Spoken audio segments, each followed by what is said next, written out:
ఒక్కడికి మొక్కాల. ఒక ఆయన ఉన్నాడు రెవెన్యూ మంత్రి బాంబులేటి, ఇంకా దీపావళికి బాంబులు వెళ్తాయి చూడండి అన్నాడు. 2 దీపావళిలు పోయినాయి, బాంబులు ఎక్కడ పేలాయో నాకు తెలియదు.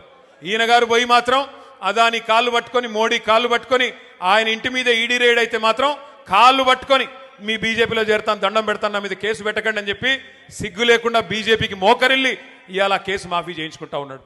ఇక ఇక్కడ ఖమ్మంలో ఇంకో మంత్రి గారు, ఆయన మన కార్పొరేటర్లు ఇల్లు బిజీగా తిరుగుతూ ఉన్నాడు.